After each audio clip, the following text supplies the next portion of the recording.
medidas. Está acá en Barricada TV Nicolás Caropresi, referente del Movimiento de Trabajadores Excluidos. Nicolás, ¿cómo andás? Bueno, gracias por venir. Primero te quiero pedir un análisis de estas medidas que anunció Massa el domingo. Mira, nosotros caracterizamos que hubo medidas que por ahí intentan empardar un poco el impacto devaluatorio, o sea, sobre todo primero resaltar que no son medidas, no son como beneficios, sino que es para tratar de empardar una situación crítica que se dio después de las PASO, que es la devaluación del 20% de la moneda argentina. Desde ahí llevamos casi 2 semanas esperando anuncio, o semana y media. Finalmente el domingo pasado, a través de redes sociales, Massa empezó a hacer estos anuncios que, bueno, como les digo, tratan de empardar esa situación excepcional que se dio con la devaluación. En algunos casos, por ejemplo, en el caso de jubilados, son bonos que permiten, digamos, no digo relajar la economía de un jubilado, pero por lo menos algún nivel de ingreso garantizado por 3 meses. Eso también hay que resaltarlo en el caso de los jubilados, es por 3 meses y después hay que ver en qué situación quedan los aumentos. Por lo que leí, también el FMI ha pedido congelar los aumentos jubilatorios, entonces hay que ver cómo equilibran esa situación o esos acuerdos con el Fondo Monetario Internacional y cómo a la vez estos bonos o sea, que en noviembre la situación del jubilado no vuelva, no se retrotraiga a los niveles de hoy día, con una inflación que va a seguir creciendo y con el impacto de la devaluación que va a seguir en nuestra espalda. Después hubo anuncios para la tarjeta alimentar, que también intentan equiparar un poco el impacto de la devaluación y de la inflación, no de la acumulada del año, sino del proceso evaluatorio nomás que hubo post-PASO. Y para el potenciar trabajo, una medida que deja gusto a poco, digamos, un bono de 20.000 pesos dividido en 2 meses. Tampoco se entiende muy claro por qué en 2 meses, por qué en noviembre el trabajador del potenciar trabajo no necesitaría también un refuerzo de ingreso, y todavía no tenemos ninguna proyección en el aumento del ingreso de ese trabajador. Yo creo que ahí, para mí, hay un problema, que es que no se termina de tomar al trabajador del potenciar trabajo efectivamente como un trabajador con las características que tenga. Entonces se terminan tomando medidas para ese sector como si fuera que estuviera recibiendo un beneficio, como se quiere instalar, por planero, por vago, y la verdad es que no, son laburantes, cartoneros, vendedores ambulantes, trabajadores de la construcción, trabajadores del cuidado, trabajadoras del cuidado, que todos los días trabajan, cumplen horario, tienen responsabilidades sobre otras personas, son los que han puesto el pecho y las que han puesto el pecho durante la pandemia para alimentar a los argentinos y la Argentina, de una situación que todavía no es que volvimos a la situación prepandemia, donde por ahí las ollas o los comedores eran mucho menos de lo que son en la actualidad. La situación se mantuvo, quizás bajó un poco la cantidad de raciones que se sirven por día, pero son compañeros y compañeras que siguen trabajando y las medidas que se toman desde una perspectiva medio vergonzante por parte del Estado, como diciendo cómo le voy a dar plata a ese que supuestamente no trabaja, etcétera. Entonces ahí es donde yo creo que hay un problema en las decisiones políticas que toma este gobierno por una mala caracterización de un sector muy grande de su sociedad, que hoy son 1 millón de personas las que reciben el beneficio directo, pero que hay alrededor de 4,5 millones, 5 millones de personas que viven no sabemos cómo en la Argentina, o sea, de cómo se fabrican ese trabajo, cómo generan su ingreso, que puede ser que estén cartoneando con la venta ambulante, qué sé yo, que también necesitan alguna ayuda, que nosotros, algunos sectores de la UTEP, venimos también pidiendo que se piense en un refuerzo de ingreso para ese sector de Argentina y de Argentina, que también se ven impactados por estas medidas de igualdad. Así como hubo el IFE en la pandemia y después de la pandemia se volvió a repetir, creemos que en esta situación excepcional también tiene que haber un refuerzo para esos sectores de la sociedad. Bueno, me parece interesante que hablabas de una mala caracterización por parte del Estado de este sector. Yo lo quería vincular un poco con el análisis de la derrota electoral que tiene el gobierno. Si bien es bastante complicado estimar quiénes votaron a la derecha en general y en particular a Javier Milei, se habló mucho, ¿no? De, bueno, hay sectores populares que terminaron votando a estas opciones que claramente serían un desastre para el pueblo, en particular para el pueblo pobre. Te quiero preguntar si esa mala caracterización que hizo el gobierno nacional, o al menos más generalmente Unión por la Patria, del pueblo trabajador, pensás que tiene que ver con que una mayoría del electorado se haya volcado por opciones neoliberales, más allá, haciendo esta aclaración obviamente que fue generalizado, ¿no? También hubo clase media, hubo sectores diversos que lo votaron. Yo creo que sobre todo, y la clase trabajadora, y ahí te incluyo sectores medios, sectores excluidos o pobres, o como se quiera llamar, están viviendo en una Argentina que hace 8 años están teniendo, o 10 años están teniendo una caída constante de su ingreso. En algunos momentos más acelerada, en otros momentos menos acelerada, pero lo que está pasando es que cada vez sus ingresos valen menos y eso es una caída constante que viene hace tiempo. Lo que eso expresó en las elecciones es un rechazo al sistema político en general, creo yo, que es lo que Milei expresa en consignas vacías, en promesas de bañaderas llenas de dólares o de baños de dólares para la gente, pero yo creo que el voto a Milei tiene más que ver con el voto que hubo en las elecciones de medio término de 2001, donde la gente ponía fetas de salame en un sobre o ponía a Clemente porque no tenía manos para robar, digamos, adentro de un sobre. Creo que tiene que ver más con esa expresión, digamos. Después, que haya algunos sectores que crean realmente en la posibilidad de que la dolarización o todas esas palabras que andan dando vuelta impliquen una mejora en su vida o vivir como proyectan las redes sociales a través de ese consumo masivo y globalizado, vivir como un argentino en Miami, digamos, creo que tiene que ver mucho menos con esa promesa y tiene mucho más que ver con el descreimiento a la política en general, porque el castigo Milei incluye tanto al PRO como al Frente de Todos o Unión por la Patria. Entonces, creo que ahí hay un mensaje que la política debe entender. ¿Cómo se resuelve esa situación? No sé. Yo lo que sí creo es que si cada vez que tomás medidas o cada vez que tenés una situación de crisis o cada vez que hay una devaluación de estas características, que el mercado intenta descargar sus crisis sobre la espalda de los trabajadores y el gobierno sale de manera más o menos tibia a intentar contrarrestar ese proceso, lo que va a seguir pasando en la mente de cualquier compañero y compañera, de cualquier vecino y vecina que viene hace 8 años perdiendo su capacidad de compra, su capacidad de vida, que tuvo que cambiar a su hijo quizás de una escuela a otra o dejar que las clases particulares o lo que sea que haya tenido que renunciar o comer menos carne o a comer menos asado, todas las cuestiones que tienen que ver, hoy están castigando al sistema político en general. Entonces, creo que ahí, si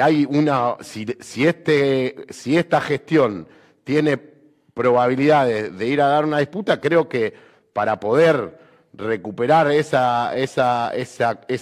esperanza que depositaban o esa racionalidad en que la política iba a resolver su problema a la gente, lo tiene para demostrar en estas situaciones, en situaciones como esta, donde de golpe el mercado pega un volantazo y, bueno, ¿sobre qué espalda vamos a descargar esa? ¿Sobre los que más tienen, sobre los que menos tienen?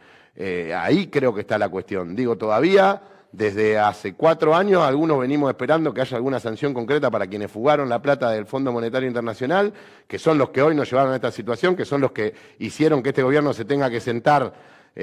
con el Fondo Monetario Internacional y aceptar una devaluación del 20%. Esos tipos, esos hombres y mujeres, esos empresarios, esos lo que sean, esos especuladores más que empresarios, ninguno está pagando el costo de haber fugado esa cantidad de guita, ni el lado de la política, ni el lado del sector privado. Entonces, ahí es donde yo creo que con el discurso no alcanza, con medidas a mitad de camino y medio tibias tampoco alcanza. Creo que si el gobierno quiere dar vuelta una situación que le parece desfavorable, tiene que demostrar que va a estar del lado de las mayorías y lamentablemente, le guste a quien le guste, no digo lamentablemente para mí, lamentablemente para algunos, la mayoría de los argentinos y argentinas son del sector trabajador y son el sector que viene perdiendo año tras año, gobierno tras gobierno, no importa el color o el presidente de turno. Dijiste que no sabes exactamente qué medidas debería tomar, obviamente uno no puede hacer un análisis de futurología. Sí te quiero preguntar en particular sobre los sectores populares o la economía popular, ¿no? ¿Qué medidas pensás que puede tomar el gobierno teniendo en cuenta, pasaron casi 4 años, se cumplieron poco las expectativas? ¿Qué pensás que sí se podría hacer ahora en el corto plazo y en todo caso qué se le puede reclamar al candidato de Unión por la Patria en caso de que gane? Mira, yo creo que ahora en el corto plazo tienen la capacidad de tomar medidas, por ejemplo, de garantizar un ingreso para un sector de la sociedad que es el más joven, creo que entre el de los 18 y 29 años, que puede tomar una medida de esta característica, un refuerzo de ingreso especial, un IFE, para esos sectores de la Argentina frente a esta situación, que realmente es grave para algunos trabajadores y trabajadoras. Después hay medidas que son de más largo plazo, pero que se pueden tomar ahora y que creo que van a tener un impacto inmediato, que es cómo atacamos el problema del costo de los alimentos. Y nosotros venimos planteando hace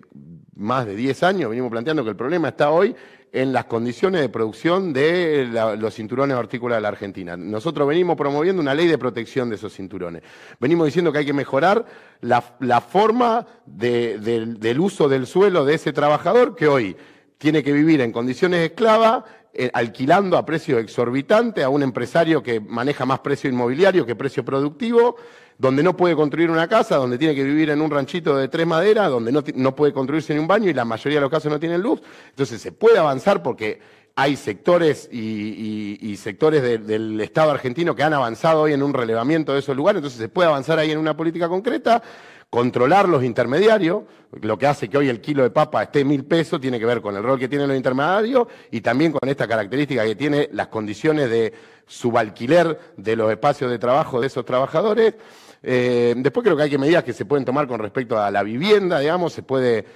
pensar en una especie de registro de solicitantes, digamos, de vivienda, se puede pensar en lotes con servicio en un montón de tierras fiscales de la Argentina, se puede pensar en el Estado argentino comprando tierras para que muchos argentinos de Argentina que hoy no tienen resuelto el problema de la vivienda o quizás están pagando alquileres exorbitantes que se llevan la mitad de su sueldo, o más de la mitad de su sueldo hoy en día, casi 3/4 de su sueldo, que también puedan resolver el problema de la vivienda. Entonces, yo creo que hay medidas concretas, que son mucho más que estas medidas que son necesarias, las coyunturales, la de ahora, la de que para que la gente no pierda. Pues yo digo, lo que pasó con esa devaluación es que por ahí una familia que comía 5 kilos por mes de carne, ahora tenga que pasar a comer 3. Y eso tiene un impacto a futuro en un montón de consideraciones, digamos, que haya la mitad de los pibes creciendo en la indigencia, eso tiene un impacto en las generaciones que van a venir. Entonces, yo creo que se pueden tomar medidas que no tienen un costo político muy grande, que no tienen un costo fiscal muy grande, que se pueden tomar en este gobierno, que se pueden tomar incluso bajo el opresivo acuerdo que se firmó con el FMI. Entonces, ahí es donde nosotros venimos proponiendo, lo hicimos una vez, lo hicimos dos veces, lo hicimos con marchas y cortes, lo hicimos en la Cámara de Diputados con varias de estas leyes, como también con la ley de envases para el sector cartonero, lo venimos proponiendo. La verdad es que en todos lados te dicen qué buenas ideas, qué buenos proyectos, pero después, a la hora de concretar, no sé cuáles son las prioridades que hacen que eso quede como para el final de un recorrido, que igual ya estamos llegando al final del recorrido, y recuerdo que cuando Alberto asumió en la Asamblea Legislativa del 2000, ¿cuándo que asumió? 2019, dijo que la hoja de la economía popular era una hoja en blanco, que había que incluir a ese sector en la Argentina, y estamos terminando el mandato de 4 años del presidente Alberto Fernández y la hoja de la economía popular sigue en blanco. Tiene algunos tachones, capaz, alguna medida que se tomó y se volvió para atrás o que quedó a mitad de camino. Entonces, yo creo que esas medidas, esas decisiones van a hacerle sentir a un montón de argentinos que quizás no fueron a votar, que quizás votaron otra alternativa, que, ojo, capaz que la política realmente puede resolverme mi problema cotidiano, capaz que realmente la política es la herramienta para mejorar la vida de todos los argentinos en la Argentina, y quizás eso le sirva al gobierno para revertir una situación que igual hay que ver, digamos, porque como fue un voto bronca lo que se expresó en las PASO, no necesariamente eso significa que se vuelva a repetir en las que vienen ahora en octubre. Ahora, si la oferta electoral o si la diferentes candidatos, salvo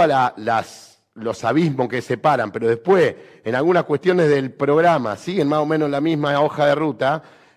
ahí es como muy difícil también diferenciar y quizás llama más la atención el estrambólico y el falso profeta, como dice mi compañero Juan, que algo que es a lo que ya está acostumbrado el pueblo argentino y que lo tiene identificado con la pérdida de su poder adquisitivo desde por lo menos hace una década. Para terminar, Nicolás, me parece muy interesante todo lo que respondes. Me parece, y coincido con la caracterización que haces de por qué se va a un voto bronca con este falso profeta. Y teniendo en cuenta, está Milei por un lado, saca más de 30 puntos, Patricia Bullrich queda ahí cerquita, dos opciones que no solo en términos económicos serían un desastre para la Argentina y para la mayoría del pueblo, sino también en términos represivos, ¿no? Teniendo en cuenta eso por un lado, pero también la decepción que significó este gobierno, el Frente de Todos, y el candidato que tiene hoy, ahora Unión por la Patria, Sergio Massa, que bueno, ya sabemos quién es un hombre de la embajada, es un hombre muy cercano al Fondo Monetario Internacional. Teniendo en cuenta estas caracterizaciones, ¿cuál pensás que debe ser el rol de la militancia popular, ¿no? Juan, por ejemplo, entregó el día de las PASO, le entregó a Sergio Massa y a Agustín Rossi el programa, ¿no? El programa que representaba su candidatura. ¿Cómo pensás que se tiene que militar? ¿Cómo pensás que se tiene que encarar esta campaña, teniendo en cuenta todo lo que sabemos de Massa, todo lo que sabemos de la coalición, pero que también enfrente hay un panorama muy, muy complicado? Yo creo que la discusión esencial, y en eso Juan, con ese gesto simbólico, está tratando también de llevar la política a ese lugar, hasta antes de las PASO, o hasta antes de que se defina el candidato. Toda la coalición actual de gobierno lo que venía diciendo es lo que importa es el programa, lo que importa es el programa, lo que importa es el programa. ¿Alguien conoce cuál es el programa? Hasta ahora nadie conoce cuál es el programa. Entonces, importaba el programa hasta que se definió candidato. Entonces yo creo que si la militancia quiere acompañar un proceso donde no avancen opciones de ultraderecha con tintes nazistas como las que tiene Milei, incluso Burley también tiene las mismas características, digamos, creo que Burley pierde porque, como muy bien dice Milei, es la copia berreta de Milei. Ahora, si lo que se llama hoy el movimiento nacional y popular no logra hacerle entender cuál es su programa de gobierno y no tanto en la diferenciación de las falsas promesas o del miedo que genera la posibilidad del otro candidato, sino poder decirle al pueblo argentino qué van a hacer, en cuánto tiempo van a hacer, qué fecha tal cosa, cuántos meses vamos para tal proceso. Si no vamos a esa discusión, como yo te estaba diciendo antes, cómo avanzamos con la protección de los cinturones hortícolas, con el acceso a la vivienda, con el acceso al alquiler, cómo garantizamos cuestiones centrales, si la discusión no la va a llevar para ese lado, y es muy difícil, porque lo que vos terminás eligiendo, si no, lo que termina eligiendo cualquier argentino es entre 3 personas, digamos. Entonces, por ahí algunos definen por el carisma, algunos definen por su historia, algunos definen por su promesa, algunos definen por quién le parece más lindo, algunos definen por a quién vio más en las redes sociales, pero en ningún sentido se está discutiendo el programa, y hace 2 meses atrás el programa era lo esencial a definir. Entonces es como ahí yo creo que es donde para mí tienen el problema, y es no animarse a creer que con propuestas concretas y bancando esa propuesta concreta, la Argentina va a vivir mejor. Y cuando vos le demuestres que la Argentina va a vivir mejor de esa manera, cuando no seas vergonzante de tu política como lo sos con el potenciar trabajo, yo creo que va a haber un montón de compañeros y compañeras, un montón de laburantes y laburantes, un montón de vecinos y vecinas que van a decir, che, ojo, este tipo me está cuidando. Quizás con algunas de estas medidas pasó eso. Yo creo que algunas de estas medidas fueron muy bien recibidas por algunos sectores de la sociedad. Entonces, bueno, bancar esas medidas. Ahora, si tenés un par de gobernadores diciéndote, che, no lo vamos a pagar, y le decís, mirá, flaco, si no lo pagás, te cortaremos la coparticipación, no sé, pero lo tenés que pagar. O sea, no puede ser, o que los empresarios ahora estén diciendo, esto no nos consultaron, o que las prepagas estén diciendo que van a tener que cerrar, o ya esté amenazando todo ese sector. El sector empresario de los alimentos, etcétera, que viene ganando las prepagas, cualquier argentino sabe que tenga prepaga o lo que sabe, que pagando prepaga se le aumentan mes a mes, porque lo vemos en la tele, lo vemos en las discusiones de todos lados. Esa gente no tiene problema en las ganancias. Lo que no quieren es perder ni un poquito de la posibilidad de ganar un poquito más. Entonces, ¿por qué el trabajador argentino tiene que estar cortando clavo con los dientes porque no sabe qué va a pasar, cuánto le va a durar su plata, si va a alcanzar para la primera quincena o si ni siquiera va a llegar a la primera semana? Pero cuando los empresarios, los gobernadores y todos estos sectores se paran de mano haciéndose lo malvado, y no es que se están haciendo lo malvado contra los que más tienen, se están haciendo lo malvado contra los que trabajan y se están cagando de hambre. Ahí es donde yo espero que por lo menos en estas decisiones que tomaron no reculen, sí. Y tengo fe en que la situación está dada para no recular, pero bueno, a veces sorprenden la situación general de la política argentina y vuelven para atrás. Bueno, creo que esa es la situación en la que estamos. Nicolás, muy interesante. Bueno, gracias por venir nuevamente. No, gracias a ustedes por la invitación.